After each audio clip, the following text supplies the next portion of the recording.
Hello everybody, welcome to Mrs Wright Cooks in Her Own Kitchen. Hello sixth formers. I hope everyone had a go, maybe making some spaghetti bolognese like last time. If not, I thought maybe we could make some scones today. We're going to make some fruit scones and we're going to make some cheese scones. Okay, first of all, it's good to have a recipe. So Mrs Wright sticks her glasses on. Here we go. My favourite cookbook, okay, that I had when I was at school, and I still use it. So I'm going to put it on the desk in front of me just to keep me right, although I do know the recipe off by heart. Of course, I've got my apron on, I've already washed my hands, the oven's on ready, and we're just ready to get going. So, scales, bowl. I'm going to make two lots of scones. One is sweet and one is savoury. So I'm going to turn that on. First things first, we need our flour.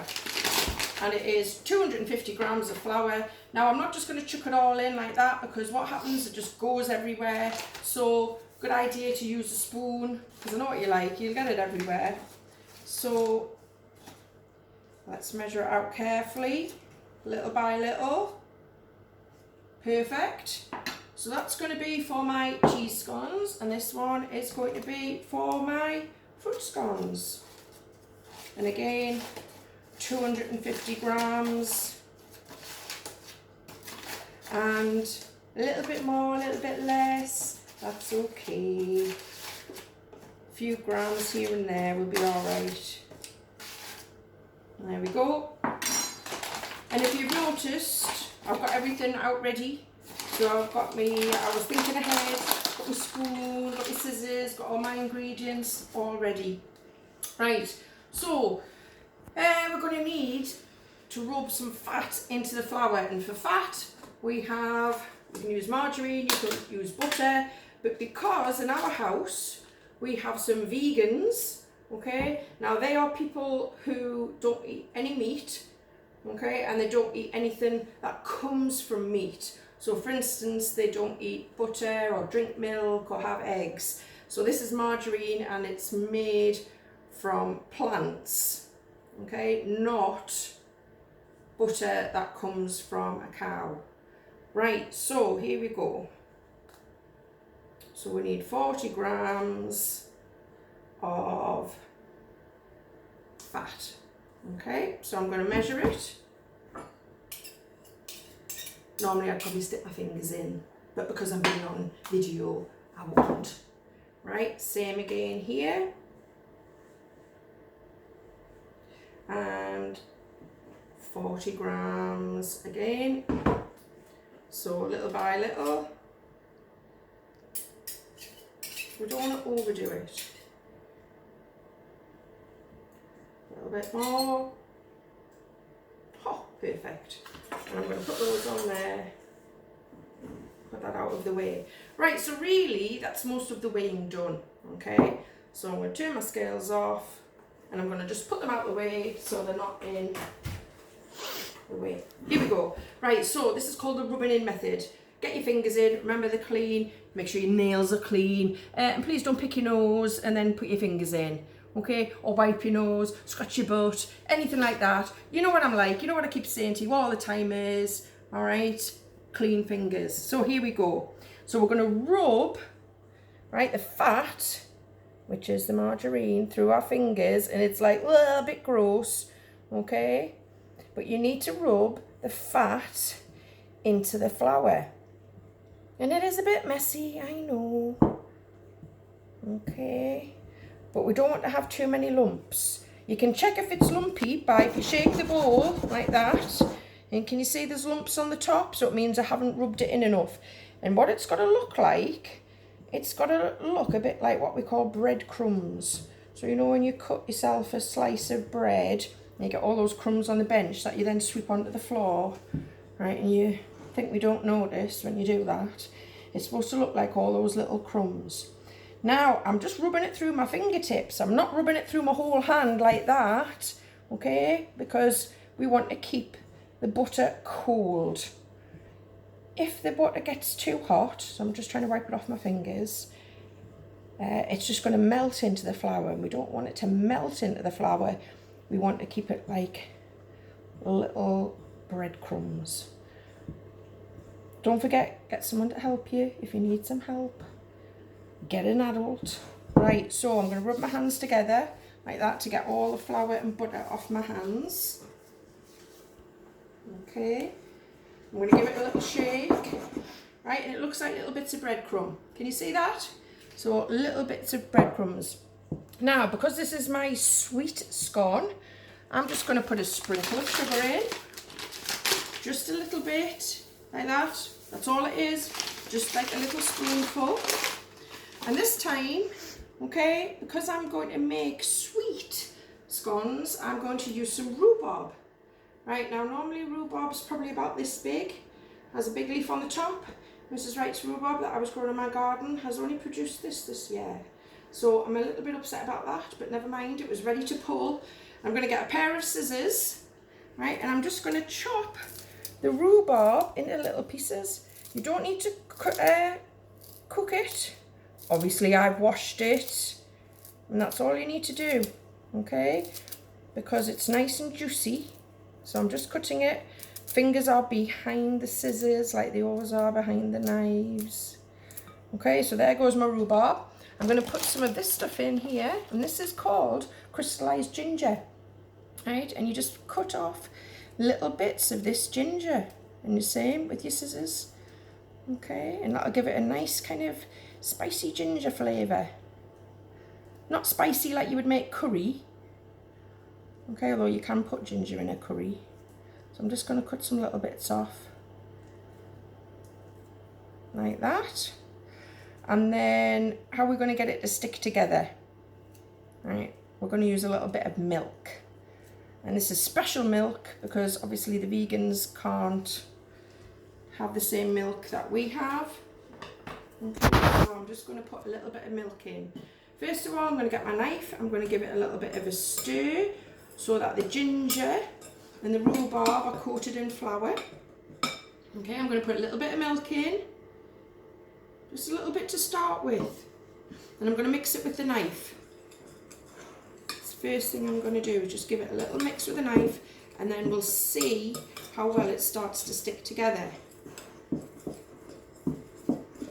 I'm going to use my grater, and I'm going to put some orange zest in, and this is just to give it a little bit of flavour. So I'm going to do a little bit of grating, okay, on my orange, and you can probably see that the orange is going in, and that'll just add a nice bit of flavour. Okay, can you see it's on the bottom of the grater? So just use your finger to get it in, like that. Okay, make sure it's all in. Okay, so I'm going to move that out of the way because I don't like it being all messy. Right, so I'm definitely going to need some more milk in. So I'm just going to dribble it around the edge, a little bit at a time. If you put it all in one go, you'll find you've put too much in. We don't want that. Now, I've used my knife. Now I'm going in with my hands. Okay, now you've got to try and get it into a big kind of ball. Now that's not looking like it's going to go into a ball. It's certainly not going to roll with a rolling pin.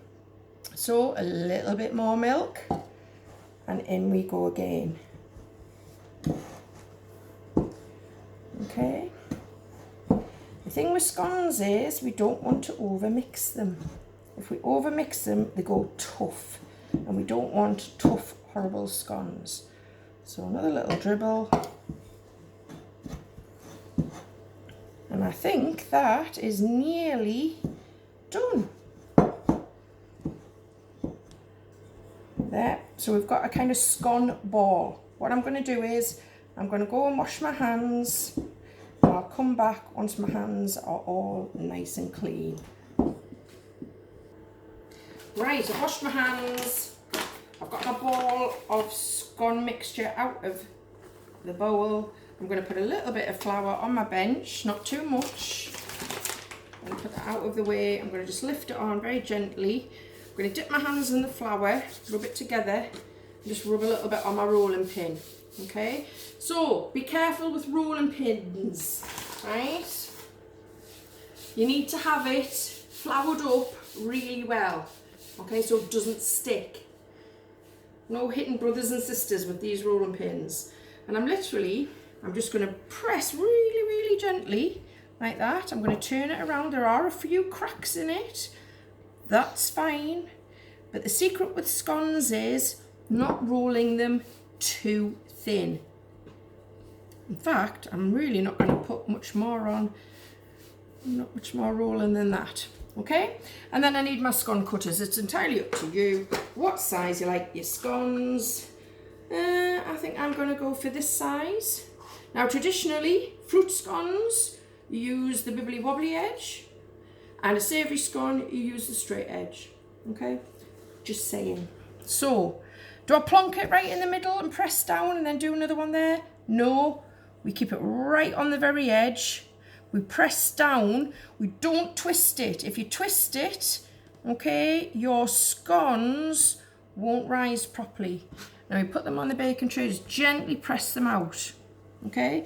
Next one, right, if you look right on the top here, I am not putting it in the middle. I'm trying to squash it as close to the edge as I can. Press it out gently. Let's get another one near the edge.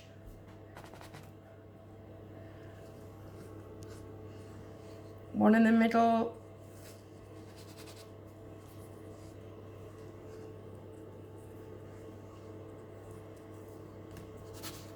And then what we're going to do is, once we've got them all done, I'll do those ones later, we're literally just going to put a little bit of milk on the top.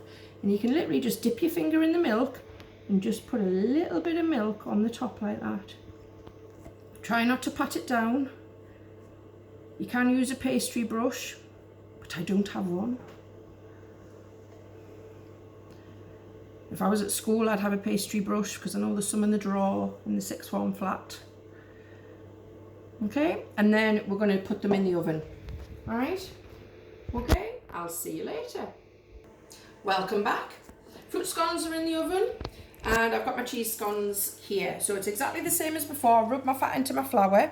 What I've done is I've put a few little chopped vegetables in. So I've got a little bit of tomato, I've got some onions and peppers, I've got some spices, and I've got some rosemary. Now rosemary is this stuff here that grows in our garden, and I dry it out, and then I chop it up and I put it in a little tub like this. So you can just give it a little sprinkle. So you can sprinkle the rosemary in, so that'll add lots of nice flavour. You can put in all sorts of different flavours in a cheese scone. You can put curry powder in, all sorts. And then we're going to put a little bit of cheese in. We're going to put cheese inside, and we're going to put cheese on the top. Okay, so again, the small grater, not the big grater. So I'm just going to put my cheese in like that, and then it'll all get mixed together, and I'll make it exactly the same way as I made the other scones, and I'll put them in the oven, and I'll let you know how they turn out.